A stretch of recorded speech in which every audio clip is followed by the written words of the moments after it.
Porcos na sala. Frank e Diamond. 12. Autolibertação. A pergunta surge com frequência: pode uma pessoa fazer autolibertação? Minha resposta é sim, e estou convicto de que uma pessoa não pode ficar livre dos demônios até ela estar andando nessa dimensão do ministério, isto é, autolibertação. Como é que alguém pode libertar-se? Como crente, ele tem a mesma autoridade do crente que está sendo usado no ministério de libertação de outros. Ele tem a autoridade em nome de Jesus.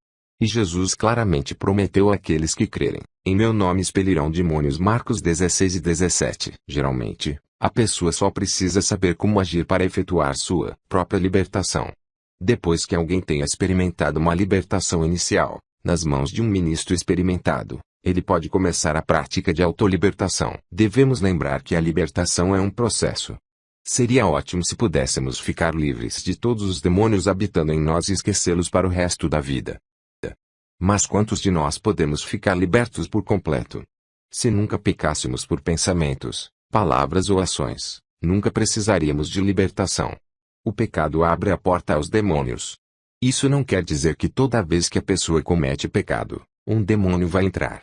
Mas de qualquer modo, pecado é uma maneira pela qual a porta é aberta aos demônios, mesmo que essa abertura não seja muito grande. O maior problema que o autolibertador vai enfrentar é o do discernimento certo dos espíritos.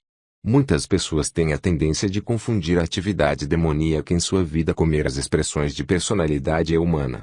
É comum alguém reagir ao discernimento de certo espírito dizendo: "Oh, pensei que tosse eu." Há aqueles que desejam seguir o caminho de faça você mesmo, de modo que seus pecados continuem ocultos. Este não é um motivo recomendável para iniciar sua própria libertação.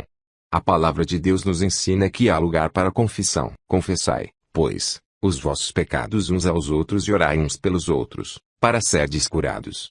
Muito pode, por sua eficácia, a súplica do justo. Tiago 5:16. Há casos em que um forte espírito de engano controla a pessoa a ponto de ela não ver nada errado em si mesma. Lembro-me de uma senhora que veio a mim com o pretexto de desejar libertação. O verdadeiro motivo apareceu logo. Ela veio para propagar uma doutrina falsa em que estava envolvida. Disse-me que tinha o dom de abrir sua Bíblia para responder às suas próprias perguntas e as de outros. Antes de sair de sua casa, naquele dia, ela tinha aberto a Bíblia, e apontado o dedo em um versículo e recebido esta mensagem: "Vai, tua fé te salvou."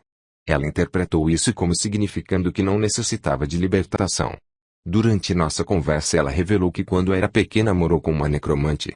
A influência dessa experiência abriu-a para receber um espírito de adivinhação que operava nessa prática de abrir a Bíblia ao acaso, em busca de respostas. De vez em quando um cristão pode receber uma palavra de Deus dessa maneira, mas quem depende unicamente disso como a maneira primária de ouvir Deus está pisando em terreno perigoso. Não há necessidade de ficar preocupado com demônios. Devemos ficar atentos a Jesus e àquilo que é verdadeiro, honesto, puro e de boa fama.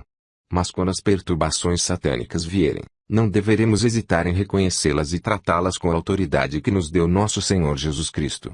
Nosso objetivo em lutar contra Satanás é tirar todo o impedimento à nossa comunhão espiritual e ao nosso ministério. A autolibertação é experimentada da mesma maneira como a libertação ministrada por um terceiro. A única diferença entre as duas formas é que a pessoa liberta é, também, o ministro de libertação. O sujeito fará, orando, sua própria confissão a Deus, que ele não quer nada do diabo e deseja que o Senhor o liberte. Os demônios deverão ser confrontados e chamados por nome, um por um. Depois de várias vezes que um certo demônio tenha sido mandado embora em nome de Jesus, a pessoa deve começar a respirar o mais profundamente possível ou provocar uma tosse das profundezas do corpo. Uma vez que as manifestações variam de pessoa para pessoa, não é possível explicar, de antemão, o que vai acontecer. Do mesmo modo que as libertações, a manifestação que acompanha a saída dos espíritos imundos pode variar muito. Em minha própria experiência, logo que confrontei o demônio, senti uma pressão em minha garganta e em seguida tossi e vomitei muco. Houve, então, um sinal de que a coisa tinha saído. Algumas pessoas têm mais capacidade que outras para efetuar sua própria libertação.